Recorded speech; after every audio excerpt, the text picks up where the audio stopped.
Hola, ¿cómo están? Soy el doctor Delepiane y en esta presentación vamos a resaltar algunos conceptos sobre la digestión. En cuanto a los objetivos de esta presentación están el tomar conciencia de la importancia de la digestión y reconocer que la salud digestiva debe ser abordado bajo un modelo biopsicosocial. El sistema digestivo es muy complejo e interviene en muchos órganos y procesos. Llamativamente, la medicina moderna se ha ocupado tangencialmente de este sensible proceso. Hasta hace pocos años, donde por un lado la enorme cantidad de consultas que vemos a diario y por otro lado la irrupción del microbioma como un tema muy central y que recién estamos empezando a entender de qué se trata, ha puesto a la digestión en el lugar que merece. Analicemos un poco más en detalle el interesantísimo proceso digestivo. Por supuesto que la digestión empieza en la boca, con la masticación, con el aporte de las glándulas salivales, e incluso antes con la visualización de la comida. Y luego ese bolo alimenticio pasa a través del esófago, que no es un fenómeno puramente gravitatorio de la fuerza de gravedad, sino que intervienen los músculos que hay en el esófago para que se contraen para que el bolo alimenticio pase. Y luego llega al estómago, que tiene esa forma tan voluminosa porque es el lugar donde el alimento se procesa, se digiere para hacerlo de una manera más líquida y que pueda pasar por un conducto bastante estrecho que es el píloro. Y este proceso digestivo en el estómago puede tardar entre 2 a 6 horas dependiendo cuál sea el nutriente a digerir. Normalmente pueden llevar 2 horas, pero por ejemplo las proteínas, una comida altamente proteica puede demandar 1 hora o 2 horas más, y ni hablar una comida muy grasosa que puede demandar hasta 6 horas. Por eso muchas culturas milenarias le han dado mucha importancia a no mezclar cierto tipo de alimentos e incluso, aunque suene muy raro, quizás el postre o la comida más dulce la comen antes de la comida principal porque es una digestión más rápida y todos nosotros sabemos lo que significa comer luego de una comida copiosa, comer un postre de más, la pesadez que genera, porque ahí, claro, se está digiriendo la comida anterior y le agregamos un otro alimento más que tiene otro tiempo de digestión y bueno, con los problemas que ya todos conocemos. Luego aparece el intestino delgado, ese tubo enrollado que es donde más aporta los metros que tiene el tubo digestivo y es nada menos el lugar donde se absorben los nutrientes. ¿Sí? Y es un órgano, podemos decir, normalmente, una zona normalmente estéril, pero hoy en día debido a el uso indiscriminado de antiácidos o cambios con la edad o otras enfermedades, ese intestino delgado puede ser un lugar de sobrecrecimiento bacteriano, motivo por el cual hoy en día está muy de moda y quizás sobretesteado el llamado SIBO, que es el testear si hay bacterias en el intestino delgado. Por último, el colon, lugar donde hay mucha diferencia de tiempo de procesamiento, depende del tránsito, el famoso tránsito lento puede llevar a demorar mucho el proceso digestivo, pero en general todo este proceso puede demandar entre 9 a 72 horas dependiendo el individuo o dependiendo de la persona. El modelo biopsicosocial aplica fuertemente a la neurogastroenterología y este modelo fue introducido por un médico y psicoanalista que se llama George Engel en el año 1977 para decir que la enfermedad es producto de la interacción de factores biológicos, psicológicos y sociales.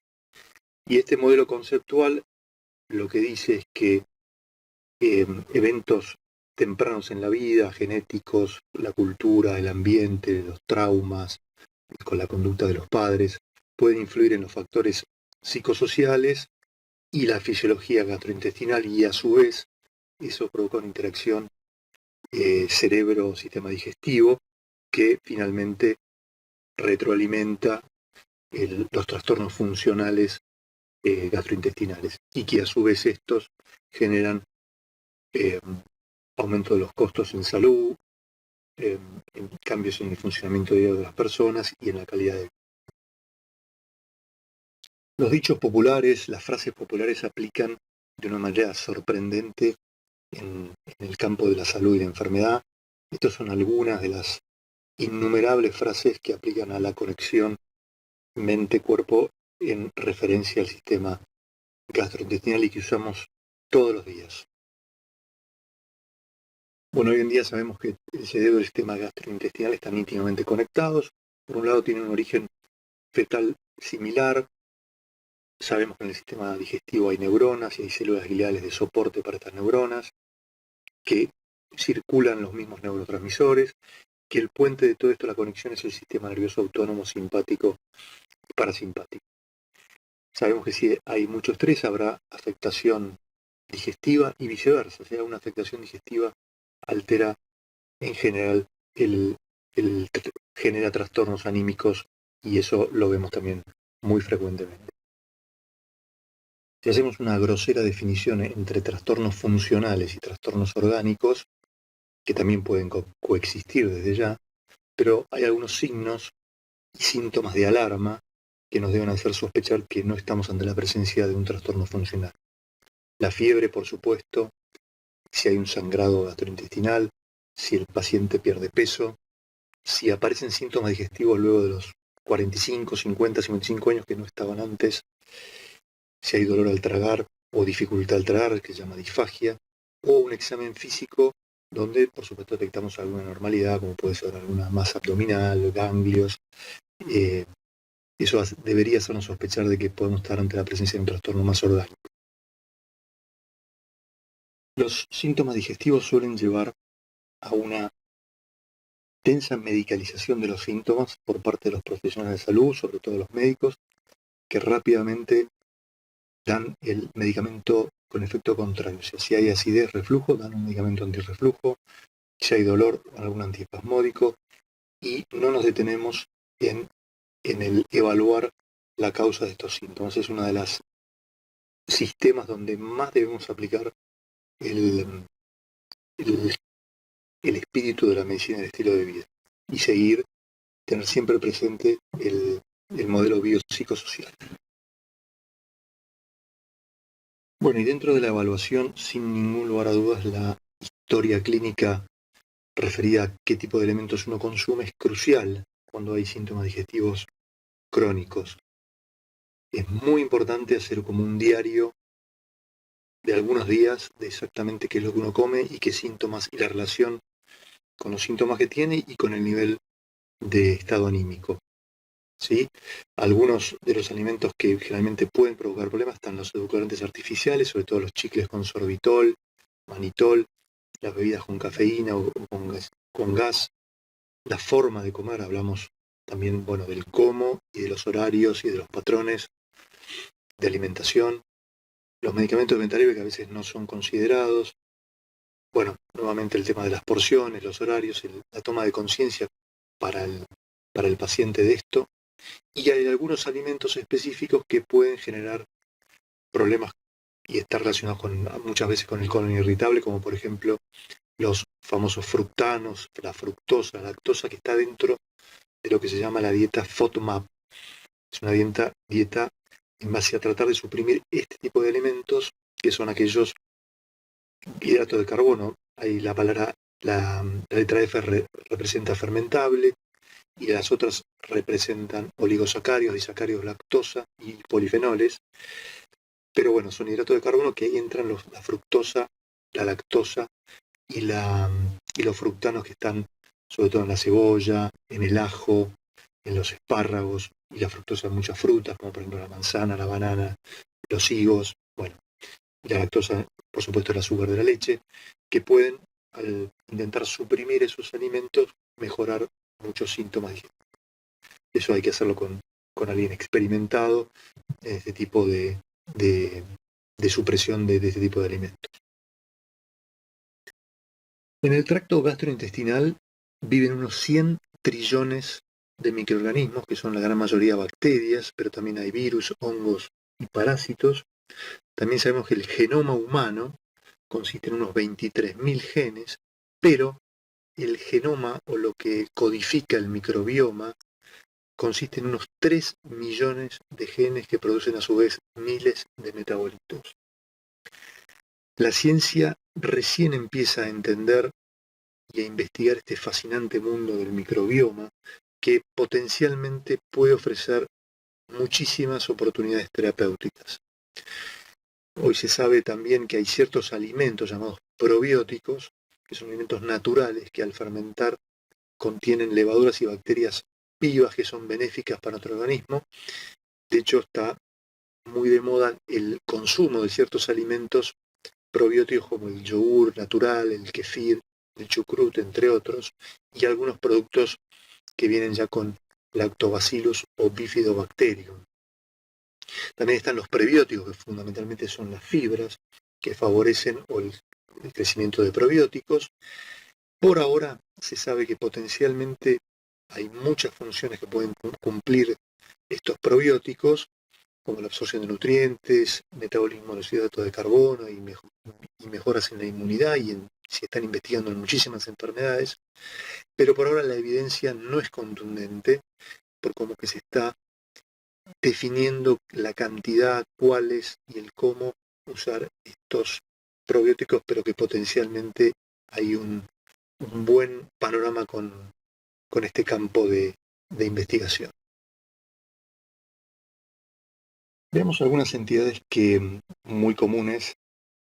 Una de ellas es el reflujo gastroesofágico, que es cuando el contenido ácido del estómago supera esa barrera fisiológica y anatómica que es el esfínter esofágico inferior, y el contenido sube hacia el esófago, incluso puede llegar a la boca, y si es repetido, crónico, puede generar una inflamación llamada esofagitis en el esófago, y es un síntoma sin dudas muy molesto, muy frecuente hoy en día, y esta es una de las causas, esta es una lista de las causas más frecuentes. Sin dudas el sobrepeso y la obesidad es una de las causas más importantes, es muy común, embarazadas lo saben muy bien, tercer trimestre empiezan con reflujo. Algunos alimentos y algunas bebidas tienen característicamente más, favorecen la aparición de reflujo, el chocolate, la menta, el alcohol. Patrones de alimentación, como por ejemplo, también muy común en nuestra sociedad, saltear un poco el almuerzo y comer mucho de noche y acostarnos enseguida. Eso es un mecanismo predisponente muy común para tener reflujo nocturno. Algunos medicamentos, sobre todo toda la familia de los antiinflamatorios, el fumar y una anormalidad anatómica que es la hernia hiatal, que es cuando el contenido del estómago se mete adentro de la cavidad torácica, ¿no? También puede predisponer desde ya al reflujo. Conociendo un poco las causas, podemos deducir cuáles serían las medidas no farmacológicas indicadas. Una de las 9 sugerencias de las zonas azules, o sea, comer hasta un cierto punto, hasta sentirse satisfecho y no más. El cómo, primero, masticar. Si masticamos bien, ya estamos ayudando muchísimo a la digestión. Comer con conciencia, tratando de prestar atención a la comida, sin mirar televisión, también ayuda un montón. No acostarse inmediatamente luego de comer, dejar pasar al menos 2 horas, recordemos los tiempos de la digestión. Algunas posiciones como agacharse o hacer un esfuerzo de levantar algo también puede favorecer el reflujo. El famoso dulce antes de dormir también. El dulce generalmente relaja más el esfínter esofágico, favorece el reflujo y lo predispone. Bajar de peso, una de las medidas más importantes, y evitar qué alimentos, cada uno tiene por ahí su mayor tendencia y sensibilidad a algunos alimentos. Elevar la cabecera, una medida muy importante. Ponerle tacos a las patas delanteras de la cama, y también evitar el ejercicio intenso también antes de las 2 horas de haber comido. Bueno, hablemos ahora sobre constipación funcional, o sea, cuando no hay un problema orgánico subyacente, y hablamos de constipación funcional cuando hay una evacuación no satisfactoria y en general está definida por deposiciones infrecuentes, o sea, menos de 3 veces por semana, heces duras o con esfuerzo defecatorio. Cuando hay dos de estas características ya se podría definir una constipación funcional habiendo excluido o no dándose los criterios de un colon irritable. En cuanto al tratamiento de la constipación funcional, en primera instancia debemos aumentar o repasar el consumo de fibra del paciente y ver qué cantidad de fibra consume aproximadamente. En general, la dieta occidental tiene un bajo consumo de fibra, recordemos el bajo consumo de frutas y verduras que tiene la población argentina y en general en casi todas partes del mundo, con lo cual se supone que la cantidad de fibra siempre está por debajo de la recomendada. Esto sería la aproximación inicial que siempre debe estar y más un aumento del consumo de agua, más el ejercicio y de establecer una rutina. Recordemos que la fibra es la parte de las plantas que no puede ser digerida por las enzimas, es un prebiótico, lo que hemos visto anteriormente, porque es digerible por los microorganismos. Hay toneladas de evidencia a favor del consumo de fibra y con eventos muy duros como la mortalidad cardiovascular, la diabetes y en el cáncer de colon. Y acá algunos ejemplos prácticos de qué cantidad de gramos de fibra tienen algunos de los alimentos más comunes para ir viendo más o menos en un diario de alimentación. Uno puede inferir qué cantidad de fibra consume la persona. Bueno, como resumen, destaco que no podemos pretender una digestión saludable si no atendemos a los cambios en el estilo de vida. Muchos problemas funcionales terminan siendo medicalizados y no resueltos, y debemos tomar conciencia y favorecer y cuidar nuestra digestión. Bueno, les agradezco mucho la atención y nos vemos en el próximo módulo. Muchas gracias.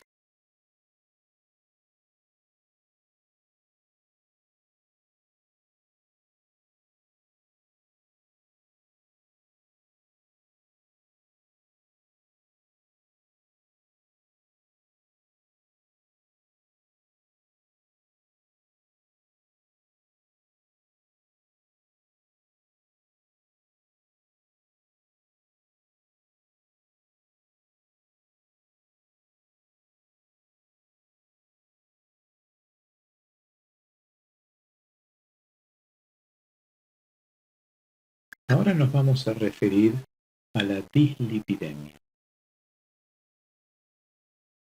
Empecemos con un problema. Jim Fixx, un famoso maratonista que no tenía sobrepeso, entrenaba varias veces por semana, no era fumador y muere de un ataque de un infarto masivo a los 52 años. Winston Churchill, primer ministro, sobrepeso, fumador, sedentario, estresado, vivió hasta la edad de los 89. Simplemente para recordar, Jim Fixx fue un obeso hasta los 40 años de edad. El otro problema es aquel paciente que ya lo tenemos tratado médicamente, como fue Tim Russert, que fue un famoso periodista político americano que estaba bajo tratamiento con estatinas, aspirinas, inhibidores de la enzima de conversión, tenía su perfil lipídico controlado y hizo una muerte súbita delante de todos en la televisión, en donde uno dice, pucha, por un lado tenemos pacientes que uno dice que estarían protegidos y hay otros que están enfermos pero que tenemos controlados. ¿Cómo es que la gente hace estos fenómenos? Entonces uno diría, bueno, si mi paciente tiene un riesgo cardiovascular clínico bajo, seguramente sus arterias van a ser elásticas y la condición de este paciente va a ser una condición normal. En cambio, si tengo un paciente que clínicamente tiene un riesgo cardiovascular alto y aparte tiene rigidez arterial, seguramente es un paciente enfermo y va a tener mayor riesgo. Pero ¿qué pasa con nuestro paciente que tiene un riesgo cardiovascular clínico bajo y tiene alta rigidez? Lo que hablamos del envejecimiento vascular acelerado. Este sería un paciente que es vulnerable, estaría en riesgo. En cambio, ese paciente que vemos, como fue Winston Churchill, un riesgo cardiovascular clínico alto, Y por ahí sus arterias eran elásticas y este paciente estaba protegido. Esto es lo que nosotros tenemos que definir todos los días en nuestros pacientes cuando utilizamos score de riesgos y vamos un poquito más allá e investigamos el estado de las arterias y agregamos a este score clínico la rigidez vascular. Bueno, acá les presento a los muchachos del día de hoy. Uno es el muchacho malo, que es el LDL, que en inglés es Low Density Lipoproteins, o sea, lipoproteínas de baja densidad. Y después están los HDL, que son las moléculas buenas que limpian las paredes de las arterias, que son las High Density Lipoproteins, o sea, lipoproteínas de alta densidad. La guerra entre ellos dos es lo que nos va a dar la salud de nuestras arterias. Ahora, de esta lucha entre el colesterol bueno y el colesterol malo, es lo que va a definir claramente cuál va a ser el impacto de esto sobre la pared de la arteria. Como acá vemos la presencia de una placa de colesterol que aumenta la obstrucción de una arteria. Esto es cuando el LDL está muy elevado versus el HDL que puede estar disminuido. Entonces, de esta pelea entre una fuerza y la otra, saldrá el ganador y el ganador se va a ver expresado en la pared de la arteria. Y simplemente a nivel recordatorio, nosotros tenemos HDL, que son los buenos, LDL, IDL, VLDL, kilomicrones y remanentes de kilomicrones circulando en sangre claramente y circulan con las apoproteínas que son las que transportan el colesterol y los triglicéridos en su interior. Fíjense que acá tenemos el diámetro de estas moléculas, cómo van aumentando, como los kilomicrones son las más grandes, y de alguna manera esto nos va a permitir saber cuál es el riesgo de nuestros pacientes. Si nuestros pacientes tienen un predominio de HDL, que es el colesterol bueno, probablemente tengamos menos depósito de colesterol en la pared de la arteria. En cambio, si predominan el LDL, el IDL, el VLDL y los kilomicrones, tengamos más daño en la pared arterial. También tenemos que saber que las partículas de HDL son 5 subtipos y que los que son de perfil más favorable del riesgo cardiovascular son las HDL 2B y 2A, que son las más grandes. Las más pequeñas no tienen la capacidad antiaterogénica que las moléculas más grandes. ¿Y cuál es el problema de esto? Que nosotros vamos a ver expresado en un análisis de sangre el HDL total. Y por ahí nosotros tenemos un HDL total que es muy bueno, pero con esta predominancia de HDL pequeño que no tienen efecto ateroprotector como las de mayor tamaño. Con lo cual, esto que todos dicen, pero yo tengo el HDL alto, sí, pero no sabemos ese HDL alto que el paciente tiene, si es en base al ateroprotector o a las moléculas pequeñas que no tienen ese efecto ateroprotector. Genéricamente, las que llamamos ApoB son las LDL, las IDL, las VLDL y los kilomicrones. En cambio, la ApoA es fundamentalmente el HDL. Entonces, si nosotros hacemos una relación de ApoB con ApoA1, si el paciente tiene ApoB muy alta, esta relación le va a dar más alta. Y a mayor relación ApoB-ApoA1, mayor riesgo relativo de eventos cardiovasculares, tanto en mujeres como en hombres. Y si nosotros no tenemos esto dosado, podemos hacer la relación colesterol total sobre el colesterol HDL, que es el bueno. Si el colesterol total está muy elevado y el HDL es bajo, pasa exactamente lo mismo. A medida que aumenta esta relación colesterol total HDL, aumenta el riesgo relativo en mujeres y en hombres. Cuando medimos los lípidos en sangre, tenemos que saber que hay una variabilidad biológica. Hay factores que pueden afectar estos parámetros lipídicos, tanto como la edad, el género y la raza, que es inherente al individuo, el estilo de vida del individuo, la dieta, el cambio de peso, fuma, toma alcohol, ejercicio físico, estrés crónico, factores clínicos como la medicación, las enfermedades relacionadas y las condiciones cuando el paciente se extrae la muestra, ayuno, no ayuno, hemoconcentración. Entonces, todas estas variables, esta variabilidad biológica, tenemos que tomar en cuenta. Por eso los laboratorios piden 8 a 12 horas de ayuno, no tomar ciertos fármacos antes de sacarse sangre, como para tener una base y disminuir esta variabilidad biológica. Ahora, ¿qué nos fue pasando durante las distintas etapas del ser humano? Fíjense cuáles eran los valores prehistóricos de presión arterial. 110/70. ¿Cuáles son los valores actuales? 140/90. ¿Cuál era la concentración de colesterol en miligramos por ciento? 122. Y los valores actuales, 228 miligramos por ciento. ¿Y qué pasaba con el peso? Tenían menor índice de masa corporal que los valores actuales, que están todos en el sobrepeso y la obesidad. Esto ha sido medido en poblaciones indias que viven en condiciones prehistóricas, como los indios yanomanos, que consumen muy bajo contenido en sodio y tienen valores de presión como ustedes pueden ver acá.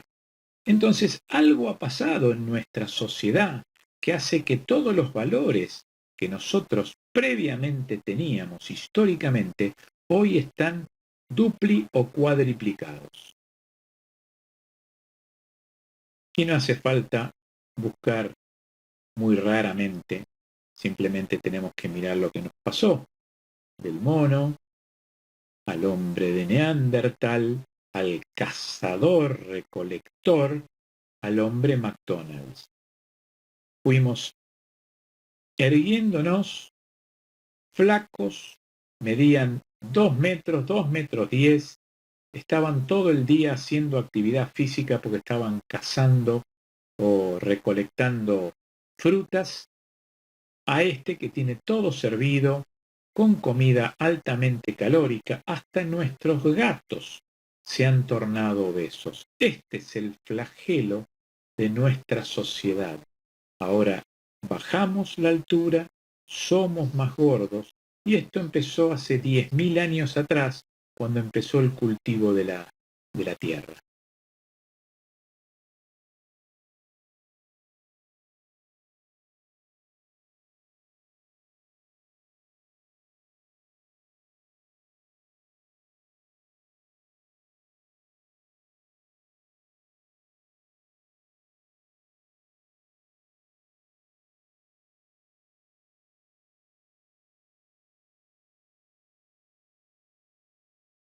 Hasta nuestras estatuas son obesas.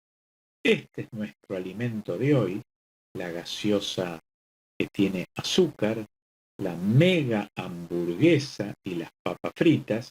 Y cuando hablamos de actividad física decimos vamos a sacar a pasear al perro, lo hacemos de esta manera. Claramente nosotros estamos yendo en contra de nuestra genética y para lo que estábamos preparados. Entonces, si quisiéramos de alguna manera plantear este problema, nosotros todos tenemos un genotipo ahorrador, que nosotros no teníamos forma de conseguir alimento todos los días. Se comía durante varias horas y después entraba un descanso y a un ayuno de 2 o 3 días. Pero la sociedad tradicional Había pocos dulces, mucha fibra, pocas grasas saturadas, elevada actividad física, y esto hacía que tuviéramos la máxima eficacia metabólica que nos daba supervivencia y salud. En cambio, en la sociedad modernizada, donde cada vez nos movemos menos, donde hay muchos dulces, poca fibra, mucha grasa saturada rica que le cambia el sabor y nos genera adicción, y el sedentarismo, en un individuo con un genotipo ahorrador como somos todos, esto trae las alteraciones metabólicas que van a desembocar en el síndrome cardiometabólico y la diabetes. Entonces, sobre nuestro genotipo ahorrador le agregamos sedentarismo, tabaquismo, mala alimentación y en gran cantidad y un mal estilo de vida. Todo esto nos va a generar obesidad, diabetes, dislipidemia, hipertensión y aterosclerosis, que claramente son los flagelos de nuestra sociedad actual. Entonces, nosotros con la medicina de estilo de vida claramente podemos trabajar sobre esto y generar que nuestro genotipo se desarrolle en forma positiva, cambiando el ambioma obesogénico que tenemos. Y por favor, no nos olvidemos de los niños, que los niños se pasan horas frente a las computadoras, jugando juegos, ahora interrelacionan con juegos. Lamentablemente la pandemia de COVID-19 llevó a que nos aislemos socialmente y los niños están más tiempo expuestos a las computadoras. Y fíjense, desde 1967 a 1993 aumentó un 68% la exposición diaria de chicos frente a la computadora, lo que genera más sedentario, quitan menos tiempo a otras actividades que son buenas, y esto se asocia a comer mal y a la mala alimentación. ¿Qué decía el Dr. House? El tercer mundo se muere de hambre, mientras que el primero y segundo de colesterol. Y es una realidad. Estamos más hacinados, estamos comiendo de peor manera y sabemos claramente que hay alimentos que son mucho más baratos que otros, y estos alimentos baratos son los que generalmente llevan a las sociedades a desarrollar obesidad. Y lo más triste es que desde la edad de los niños. Y les presento la casa donde nacieron todos los estudios de los factores de riesgo. Este es el Framingham, de donde nace por primera vez en una ciudad americana. En esta casa se comenzaron a desarrollar los proyectos de los estudios Framingham. Y aquí lo tienen, la ciudad de Framingham. De 1948 en adelante la cohorte inicial fueron 5.200 hombres y mujeres entre 28 y 62 años, y esta primera cohorte fue de 1948 al 2008. Después se vieron los hijos de ellos, de 1972 al 2008, que es el estudio con 5.124 hombres y mujeres, y la tercera generación, que son aproximadamente 4.000 hombres y mujeres, del 2002 en adelante. Y acá tenemos, desde 1948 inició el Framingham Heart Study. En 1957 ya la hipertensión y el colesterol sabíamos que aumentaba el riesgo de enfermedad coronaria. En 1961 se introduce por primera vez el término de factor de riesgo. En 1962 se asocia el tabaquismo con la enfermedad coronaria. 1964 los primeros informes sobre el accidente cerebrovascular. 1967 actividad física y obesidad y la asociación con la enfermedad cardíaca. En 1970 la hipertensión que aumenta los riesgos de accidentes cerebrovasculares. En 1974 la asociación de la diabetes con la enfermedad cardiovascular. En el 78 y 77 la fibrilación auricular que se asocia con los accidentes cerebrovasculares, y los triglicéridos y las lipoproteínas con la enfermedad coronaria. En el 88, como la asociación directa entre presión sistólica aislada con la enfermedad coronaria, a su vez, la relación inversa del HDL con la mortalidad, a mayor HDL, menor mortalidad. 1994, los factores de riesgo para fibrilación auricular. En el 96, la descripción de cómo de la hipertensión se progresaba a la insuficiencia cardíaca. En el 98, la elaboración de modelos para predecir riesgo coronario e inicio en el 2002 del Framingham de tercera generación. Como claramente ustedes pueden ver, esta es toda la historia evolutiva de cómo fuimos aprendiendo y cambiando conceptos a través del tiempo. Y en este diagrama podemos ver cómo fueron empezando los algoritmos de las scores de riesgo de Framingham, donde se tomaba en cuenta el colesterol total, el HDL colesterol, el tabaquismo y la diabetes, con valores de colesterol y de HDL, y la dicotomía sí y no de tabaco y diabetes, a medida que sí.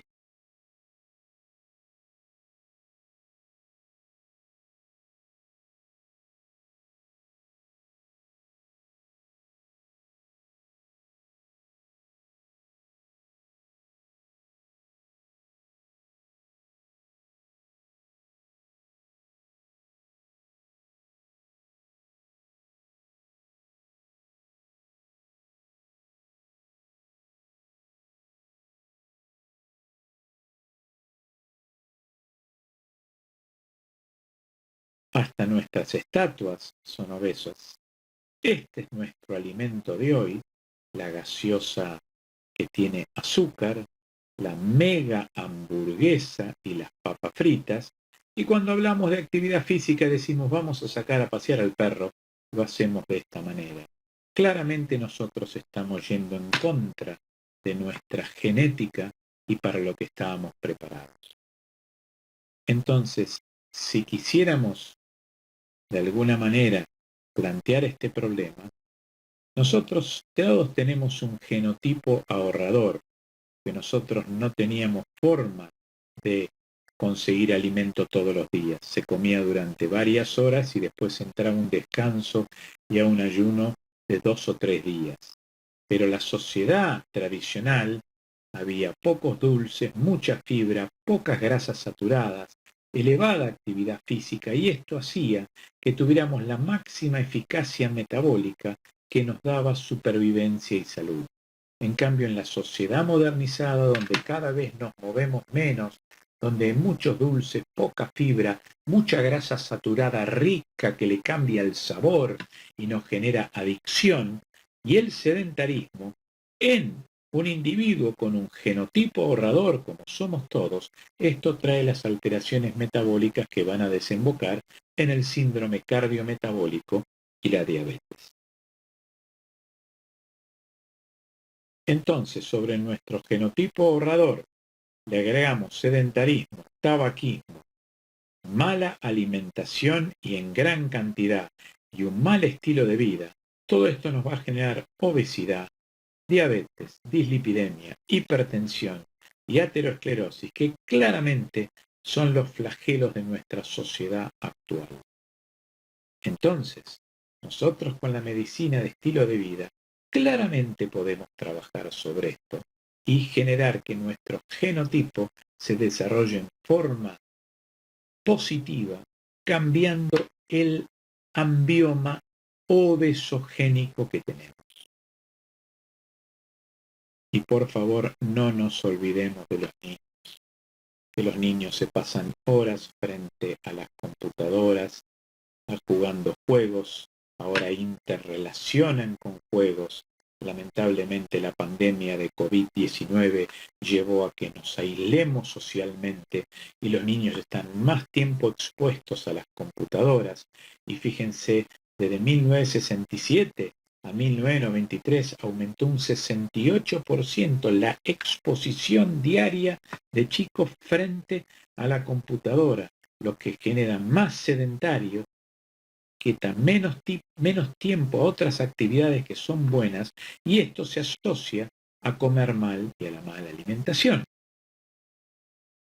qué decía el Dr. House? El tercer mundo se muere de hambre, mientras que el primero y segundo de colesterol. Y es una realidad.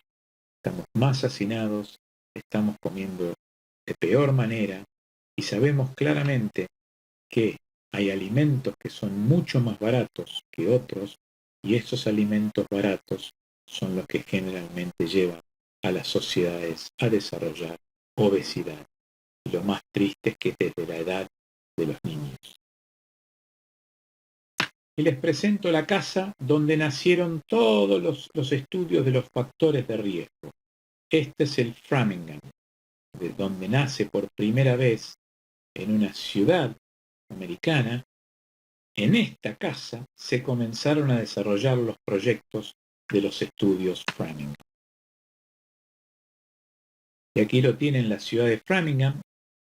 De 1948 en adelante la cohorte inicial fueron 5.200 hombres y mujeres entre 28 y 62 años, y esta primera cohorte fue de 1948 al 2008. Después se vieron los hijos de ellos, de 1972 al 2008, que es el estudio con 5.124 hombres y mujeres, y la tercera generación, que son aproximadamente 4.000 hombres y mujeres, del 2002 en adelante. Y acá tenemos, desde 1948 inició el Framingham Heart Study. En 1957 ya la hipertensión y el colesterol sabíamos que aumentaba el riesgo de enfermedad coronaria. En 1961 se introduce por primera vez el término de factor de riesgo. En 1962 se asocia el tabaquismo con la enfermedad coronaria. 1964 los primeros informes sobre el accidente cerebrovascular. 1967 actividad física y obesidad y la asociación con la enfermedad cardíaca. En 1970 la hipertensión que aumenta los riesgos de accidentes cerebrovasculares. En 1974 la asociación de la diabetes con la enfermedad cardiovascular. En el 78 y 77, la fibrilación auricular que se asocia con los accidentes cerebrovasculares y los triglicéridos y las lipoproteínas con la enfermedad coronaria. En el 88, como la asociación directa entre presión sistólica aislada con la enfermedad coronaria, a su vez, la relación inversa del HDL con la mortalidad, a mayor HDL, menor mortalidad. 1994, los factores de riesgo para fibrilación auricular. En el 96, la descripción de cómo de la hipertensión se progresaba a la insuficiencia cardíaca. En el 98, la elaboración de modelos para predecir riesgo coronario e inicio en el 2002 del Framingham de tercera generación. Como claramente ustedes pueden ver, esta es toda la historia evolutiva de cómo fuimos aprendiendo y cambiando conceptos a través del tiempo. Y en este diagrama podemos ver cómo fueron empezando los algoritmos de las scores de riesgo de Framingham, donde se tomaba en cuenta el colesterol total, el HDL colesterol, el tabaquismo y la diabetes, con valores de colesterol y de HDL, y la dicotomía sí y no de tabaco y diabetes. A medida que se iba aumentando el colesterol total y bajando el HDL, aumentando el tabaquismo y la diabetes, claramente podemos ver cómo los pacientes tenían mayor riesgo a 10 años. Después se agregaron otros factores en las guías del ATP, donde se agregó el LDL con o sin enfermedad coronaria. Entonces ustedes pueden ver que claramente esto fue el inicio de cómo nos podemos parar frente a un paciente y en forma clínica y con el laboratorio poder estimar un riesgo cardiovascular y de ahí plantearnos cuál tiene que ser el tratamiento de nuestro paciente, si es agresivo o no. Y entonces el factor de riesgo, hipertensión arterial, dislipidemia, tabaquismo, diabetes, va a terminar en una enfermedad vascular. Y esta enfermedad vascular va a pasar toda una etapa asintomática hasta que de repente va a tener una manifestación clínica que puede ser el infarto agudo de miocardio o el accidente cerebrovascular, para tomar dos ejemplos. Y si toda esta información la empezamos a llevar a nuestros días, fíjense el estudio CESCAS, que fue hecho en 3 países, en Uruguay, Argentina y Chile, donde se tomó una población aproximadamente de 7.524 pacientes entre 35 y 74 años. Fíjense, el 68% tenían 3 o más factores de riesgo, 40% eran hipertensos, dislipidemia casi el 60%, 12% de diabetes y 37% de síndrome metabólico. Fíjense ustedes que esto nos está diciendo que la mayoría de los pacientes que hoy atendemos en nuestros consultorios son pacientes de moderado, alto o muy alto riesgo.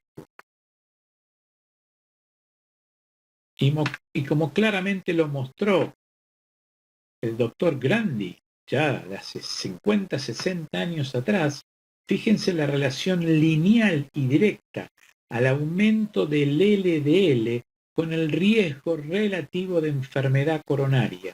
Un aumento de 30 miligramos por decilitro de LDL se asociaría con 30% de aumento de riesgo coronario. Y vamos al revés. Cuanto más baje el LDL con estrategias no farmacológicas, voy a disminuir el riesgo de la enfermedad cardiovascular. Y esto es del estudio prospectivo cardiovascular de Münster, hecho en 4.407 hombres, que tiene que ver con el riesgo cardiovascular según los niveles de HDL. A niveles de HDL menor a 35 miligramos por decilitro, el riesgo a 6 años era mayor. En cambio, aquellos que tenían más de 55 miligramos por decilitro de HDL eran los más protegidos. Y debemos entender que a medida que se van adicionando factores de riesgo, los riesgos van aumentando. Fíjense ustedes, la presión arterial sistólica acá y el colesterol plasmático en quintilos, a mayor presión arterial sistólica y mayor colesterol, mayor riesgo cardiovascular. Y cuando yo bajo solamente el colesterol o solamente la presión, tengo este impacto. Ahora, si yo bajo el colesterol y la presión, el impacto va a ser mucho mayor. Con lo cual, tenemos que saber que los factores de riesgo se suman, pero de la misma manera que potencian el riesgo, si yo controlo más factores de riesgo, voy a potenciar mucho más la recuperación de mi paciente. Este es el famoso estudio Interheart que ya fue nombrado durante el curso. Esto es en pacientes con infarto agudo de miocardio. Y lo que vieron son distintas variables, como el tabaquismo, la diabetes, la hipertensión, la dislipidemia, la sumatoria de 3, la sumatoria de 4. Si le agregamos obesidad y si le agregamos factores psicosociales o todos los riesgos juntos, fíjense cómo aumenta en forma exponencial el riesgo de tener un infarto agudo de miocardio.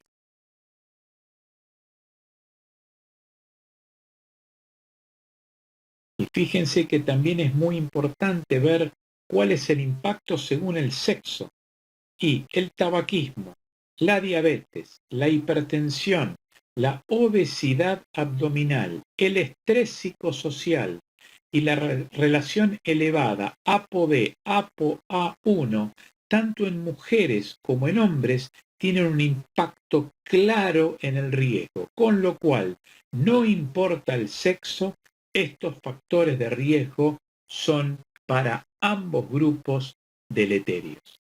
Y cuando se suman, se potencian también.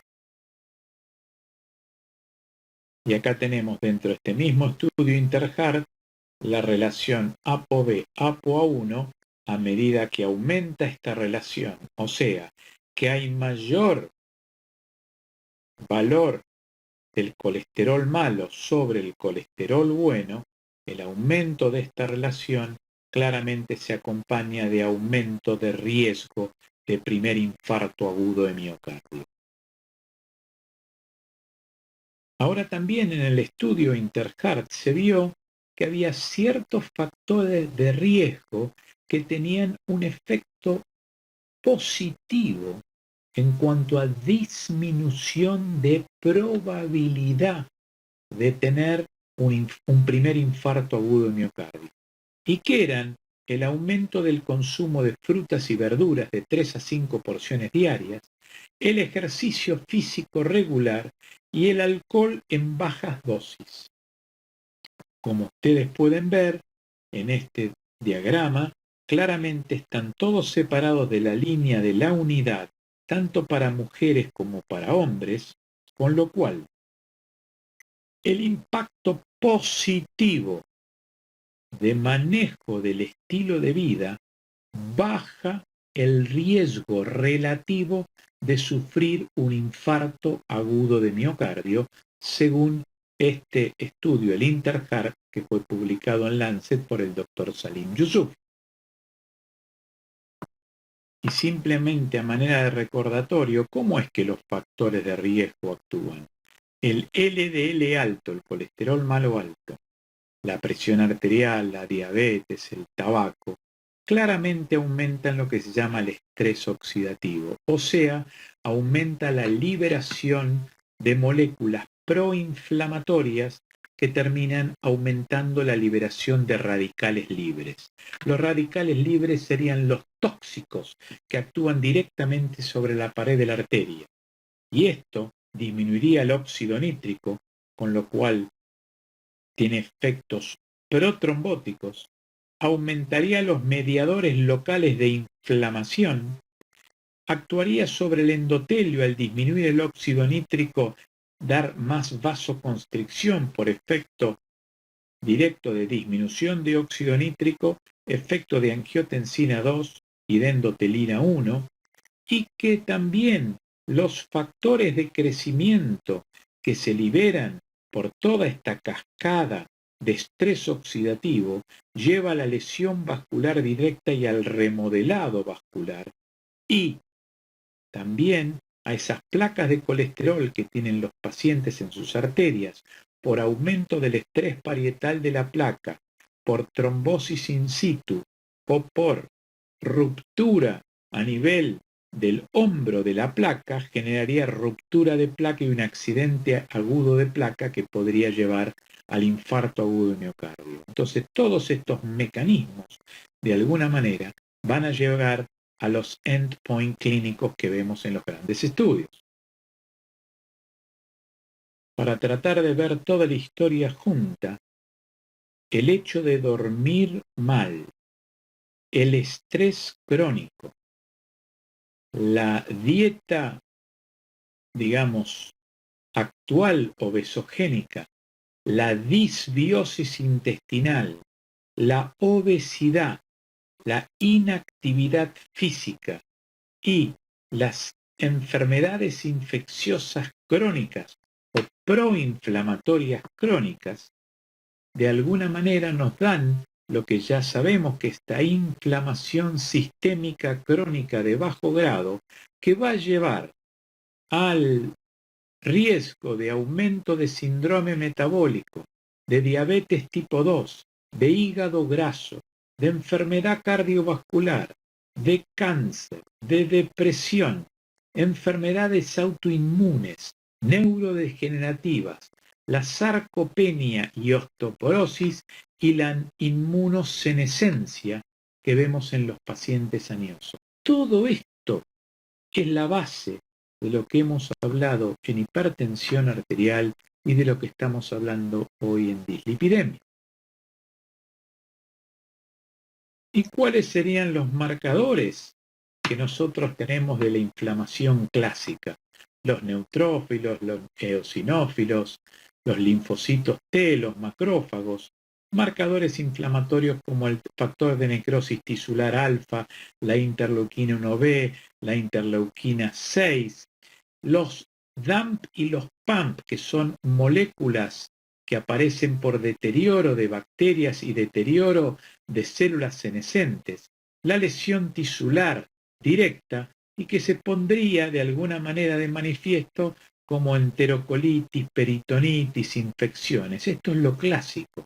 Ahora, de lo que venimos hablando, tanto cuando hablamos de hipertensión como estamos hablando ahora de dislipidemia, hablamos de este fenómeno inflamatorio de bajo grado crónico y sistémico, donde hay activación inmunológica de los macrófagos y los linfocitos T.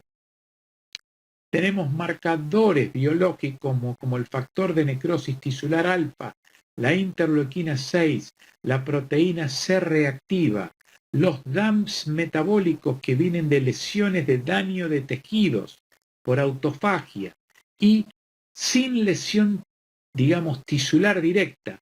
¿Y cómo lo vemos manifiesto esto? Dislipidemia, aterogénesis, diabetes, hipertensión. Con lo cual, vuelvo a repetir el fenómeno de inflamación y que todo lo que nosotros tenemos que pensar en nuestro modelo es cómo nosotros podemos bajar la inflamación en una forma natural. Y la fórmula natural por excelencia para bajar la inflamación son los 6 pasos y pilares básicos de la medicina de estilo de vida. Y sabemos de alguna manera que ya todo lo que tenga que ver con la inflamación y la progresión de esta inflamación, todo depende de dónde está el interjuego de procesos proinflamatorios y de procesos antiinflamatorios. Sabemos que el LDL, que es el colesterol malo, se mete adentro de la pared de la arteria, los fagocitan los macrófagos y forman las células espumosas, y estas células espumosas son las que van a liberar sustancias proinflamatorias para el crecimiento de las placas de colesterol en la pared de las arterias. Si en la regulación de mediadores proinflamatorios y de antiinflamatorios ganan los proinflamatorios, continúa la inflamación crónica, la activación del inflamosoma y la piroptosis celular, y esto lleva a la liberación de los DAMPs, la interleuquina 1B y la 18, y esto es lo que también va a llevar a una inflamación crónica con activación de todas estas sustancias que son sustancias de daño final de procesos inflamatorios celulares. En cambio, si ganan los mediadores antiinflamatorios y se produce la apoptosis de estos procesos inflamatorios, la autofagia, la liberación y el flujo de colesterol HDL, claramente vamos a tener una pared arterial estable donde no va a haber depósitos de colesterol y no se van a activar fenómenos locales que lleven a la ruptura de la placa. Y ahora veamos qué dicen las guías europeas 2019 acerca del manejo de las dislipidemias. Lo más importante, como cuando hablamos de hipertensión arterial, debemos ver cuál es el riesgo del paciente que tenemos nosotros. El riesgo bajo, que tiene menos de 1% de mortalidad a 10 años, el riesgo moderado, que son pacientes diabéticos tipo 1 menos de 35 años, o diabéticos tipo 2 menos de 50 años sin otros factores de riesgo, que tiene un score que va de 1 a 5% de riesgo de mortalidad a 10 años.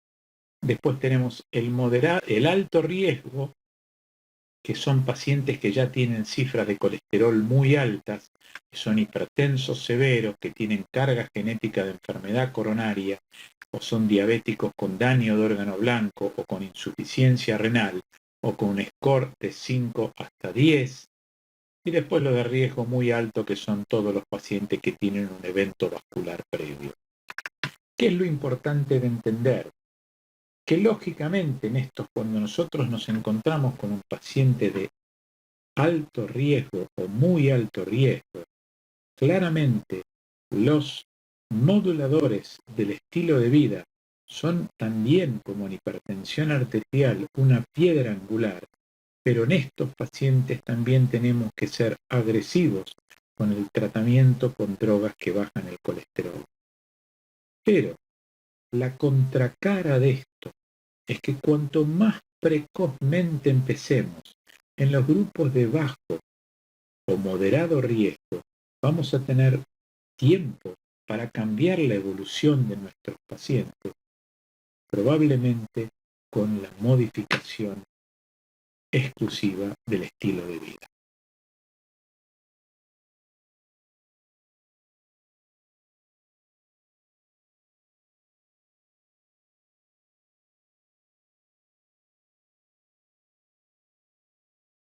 Y como toda guía, la guía europea nos pone lógicamente límites de LDL. Como en la presión arterial uno buscaba valores por debajo de 14,9 de presión arterial en nuestros pacientes, acá, de acuerdo al riesgo del paciente, los objetivos de LDL, que es el colesterol malo, son distintos. En aquellos pacientes con muy alto riesgo, debemos buscar valores de colesterol LDL menos de 55 miligramos por decilitro, que son valores muy bajos. En aquellos pacientes que son de alto riesgo y que de alguna manera tienen historia de hipercolesterolemia familiar, uno busca que reduzcan un 50% más el valor de LDL con respecto al basal. Pero digamos, fíjense ustedes que en los pacientes de moderado y bajo riesgo, nuestros objetivos de LDL en el de bajo riesgo es menos de 116 miligramos por decilitro y en los de moderado riesgo menos de 100 miligramos por decilitro. Y claramente en este grupo de pacientes con intensidad clara del manejo de los factores de riesgo con medicina de estilo de vida, en este grupo de pacientes precozmente y de riesgo bajo y moderado, lógicamente vamos a tener un impacto que puede cambiar la historia natural de este grupo de pacientes. Y esto es para ver cómo se genera un algoritmo de tratamiento farmacológico, pero fíjense ustedes, buscamos el riesgo basal del paciente con el score de Framingham, el score europeo, y miramos cuál es el LDL basal del paciente.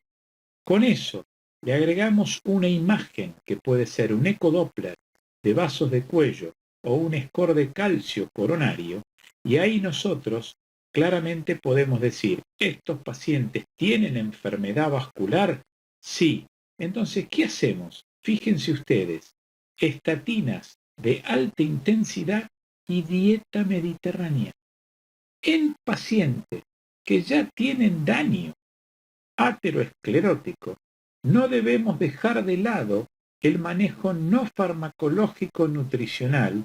En este caso, esta guía utiliza la dieta mediterránea y que hoy por hoy, según las guías americanas, estas dietas basadas en plantas claramente han demostrado su beneficio. Con lo cual, inclusive en pacientes donde ya nos estamos planteando por el riesgo clínico empezar con una droga para el colesterol, junto con esto está acompañado en este caso por una dieta. Y si vemos esta escala de riesgo, donde por un lado tenemos la concentración de LDL y por otro lado tenemos el score para pacientes en prevención primaria y prevención secundaria, en todos los niveles de riesgo, recomendaciones de estilo de vida, en pacientes de riesgo muy alto, intervención en estilo de vida y considere fármacos si no controla, intervención en los de alto riesgo de estilo de vida y farmacología concomitante. Entonces, no importa el riesgo del paciente, no importa el objetivo de LDL que nosotros estemos buscando, siempre la intervención del estilo de vida va como piedra angular y primaria para el manejo de los pacientes con dislipidemia. Y como se decía antes, en ese algoritmo diagnóstico las imágenes, la recomendación de realizar un ecodoppler de vasos de cuello, femoral y aorta, por ejemplo, son, de alguna manera, imágenes que nos permiten modificar el riesgo en aquellos pacientes de bajo y moderado riesgo, exactamente igual como el score coronario, con la tomografía coronaria que nos permite reclasificar estos grupos de bajo y moderado riesgo. Ahora, esto tiene una clase 2A, nivel de evidencia B, de acuerdo a las últimas guías europeas. Esto es para mostrar lo que nos pasó en el Hospital Austral, en una base de datos de 6.000 pacientes que vienen a hacer un estudio que se llama Hospital de Día. Fíjense que los hipertensos hombres y los hipertensos de sexo femenino tienen entre 65 y 75% lesiones ateroscleróticas en las carótidas femorales o aorta. Si a eso le agrego hipertensión, obesidad o dislipidemia y diabetes, casi el 80% de los pacientes tienen placas de colesterol, o sea, depósitos ateromatosos en otros territorios. Y fíjense ustedes, en la extrema derecha, los scores de Framingham, bajo, moderado y alto, como en el grupo de bajo riesgo, casi un 64% de los pacientes tenían placas. ¿Esto qué quiere decir? Que acá nosotros estamos viendo la enfermedad en la etapa subclínica, o sea, el paciente no tiene ninguna manifestación clínica de la enfermedad. Claramente, debemos empezar precozmente con el manejo del estilo de vida en estos pacientes y aplicando los 6 pilares de la medicina de estilo de vida, cuanto antes mejor, para disminuir la progresión de la enfermedad que en esta etapa es silente. Y como también charlábamos cómo los factores de riesgo se suman y potencian, esto es un estudio que se hizo de 7 estudios que utilizaron el IBUS, que es el eco intravascular, y lo que ellos demostraron en el estudio Reversal, Camelot, Activate, Asteroid, Illustrate, Periscope y Stradivarius, con un N de pacientes entre 250 y 800, ellos demostraron que tratando a los pacientes con estatinas y bajándole la presión, claramente se bajaba el volumen de ateroma. Aquellos pacientes que tenían los LDL más bajos y la presión más baja, les fue mejor en cuanto a reducción de volumen de placa que aquellos que tenían valores más altos. Esto simplemente lo que nos quiere demostrar es que lógicamente la hipertensión y la dislipidemia entre sí se potencian. Entonces, en ambos grupos de pacientes que tienen una base inflamatoria de bajo grado y que se expresa 10, 15 o 20 años después, debemos ser agresivos con los cambios de estilo de vida en forma precoz. Bueno, y ya yendo a los objetivos de las guías de dislipidemia, fíjense que los objetivos es, primero, no exponerse al tabaco en ninguna de sus formas. 2. Nutrición, dieta saludable con bajo contenido en grasas saturadas y rica en productos integrales, frutas, verduras y pescado. Claramente, una dieta basada en plantas es espectacular para bajar el colesterol. La actividad física de 3.5 a 7 horas por semana, actividad física de moderada intensidad, 30 a 60 minutos la mayoría de los días. Ya habíamos visto algo similar en hipertensión arterial. Buscar un peso corporal adecuado, entre 20 y 25 de índice de masa corporal, con un perímetro de cintura por debajo de 94 centímetros en varones y 80 centímetros en mujeres. Y lógicamente la presión target tiene que estar por debajo de 140-90. Y hablando de una dieta basada en plantas, fíjense, mitad del plato de frutas y vegetales, un cuarto de proteínas vegetales, un cuarto de granos y cereales enteros. Claramente esto, más un consumo de por lo menos 2 litros de agua por día, claramente es lo que llamaríamos una dieta basada en plantas. ¿Y qué impacto tiene sobre el LDL? Junto con el ejercicio, baja entre un 30 y 40% el LDL. Es una gran cantidad porque este 30-40% de reducción del LDL baja mucho el riesgo vascular. Aparte, disminuye un 10% el riesgo de enfermedad coronaria. Con lo cual, uno de los pilares de la medicina de estilo de vida, la dieta basada en plantas, claramente tiene su beneficio en pacientes con dislipidemia. ¿Y cómo a través del estilo de vida podemos reducir el colesterol total y el LDL?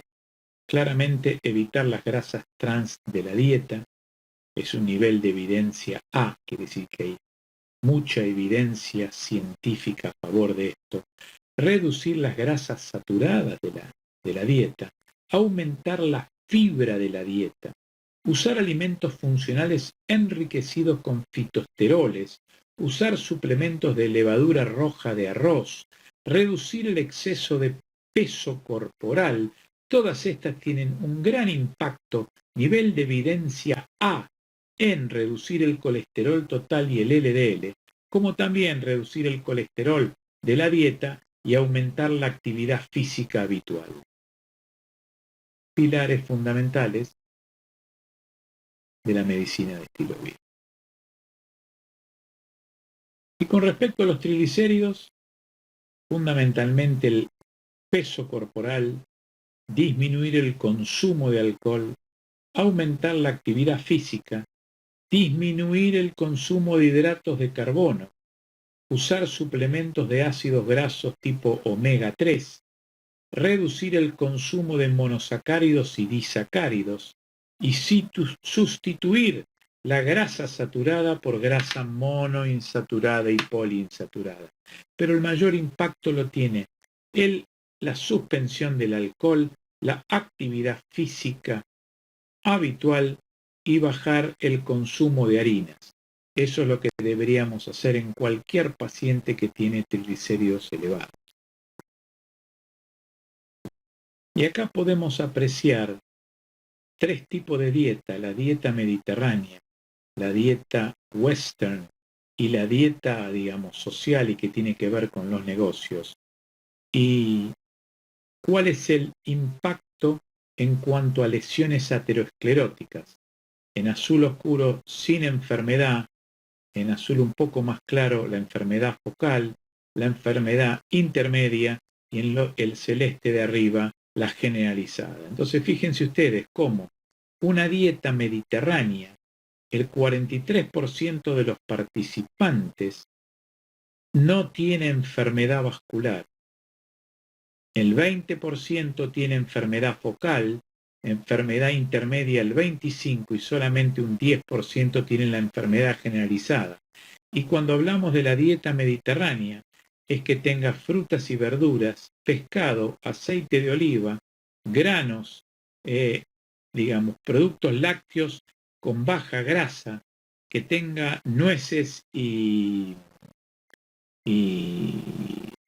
almendras, avellanas, que no utilice bebidas dulces, pocos snacks, algo de alcohol, poca carne roja, no comer postres ni cosas dulces, comer papa, que no habría problema, y tratar de, en todo lo que sea lo lácteo, consumirlo poco, y lo poco que se consume, que sea lácteos de bajo contenido, los lácteos light, digamos. En cambio, la dieta western se caracteriza fundamentalmente por tener cereales refinados, alto contenido en lácteos, papa, tener cosas dulces y postres, comer carnes rojas, tomar alcohol, menos snacks, y tener, digamos, leche en bajo contenido graso. Entonces, claramente vemos que los cambios en el tipo de alimentación se acompañan de depósito de colesterol en las arterias. La dieta mediterránea versus la dieta western y la dieta, digamos, de los que almuerzan de negocios y todo eso, claramente muestra que la dieta mediterránea, casi el 60 y pico % de los pacientes no tiene enfermedad o tiene enfermedad focal leve. Y acá se pueden fijar en este metaanálisis realizado en el 2005, que toma en consideración estatinas, fibratos, resinas, niacina, omega 3 y dieta. Claramente ustedes pueden ver que la dieta, a pesar de no ser estadísticamente significativa porque pasa la línea de la unidad, claramente tiene un 9% de reducción de mortalidad cardíaca. Con lo cual, más allá de ser uno de los pilares fundamentales de la medicina de estilo de vida, la dieta en los pacientes con dislipidemia tiene su lugar ganado claramente. Me pareció brillante este semáforo de la alimentación. ¿A dónde tenemos que parar? En aquella evidencia que dice que lo que estamos ingiriendo nos daña. ¿Y qué es? Todo aquello que esté azucarado, con fructosa o con cualquier otro edulcorante no natural, incrementa el riesgo de diabetes y obesidad. Las carnes procesadas y las carnes rojas incrementan el riesgo de enfermedad cardiovascular y cáncer. El aceite de coco, la manteca, la margarina que no sea light y otro tipo de aceites, digamos, que están a temperatura ambiente, incrementan el riesgo cardiovascular. El exceso de la ingesta de alcohol también aumenta el riesgo de enfermedad cardiovascular y cáncer. Tenemos que tener cuidado con aquellos jugos de fruta y vegetales concentrados, porque, digamos, tienen calorías y por otro lado el contenido de fibras está reducido. El consumo moderado de alcohol puede tener un efecto positivo, pero aumenta el riesgo de cáncer. La dieta baja en hidratos de carbono, alta en grasas, puede promover pérdida de peso, a pesar de que a largo plazo los efectos cardiovasculares no son claros. Ahora, ¿en qué sí tenemos evidencia que está buena y que hay que, digamos, darle apoyo? El uso de verduras que mejoran el riesgo cardiovascular, legumbres que dan una fuente de proteínas y proveen una disminución de peso. El consumo moderado de café se demostró que también tiene un efecto protector a nivel cardiovascular. El bajo consumo de sodio baja la presión y el riesgo de hipertensión. La dieta mediterránea, la dieta DASH y la dieta basada en plantas se recomiendan por múltiples sociedades por sus beneficios cardiovasculares claros probados. Acá podemos ver cuál es el efecto de la pérdida de peso sobre los triglicéridos y factores de riesgo cardiometabólicos. Esto fue, en verde está la etapa inicial, en azul a las 4 semanas y en gris clarito está al final.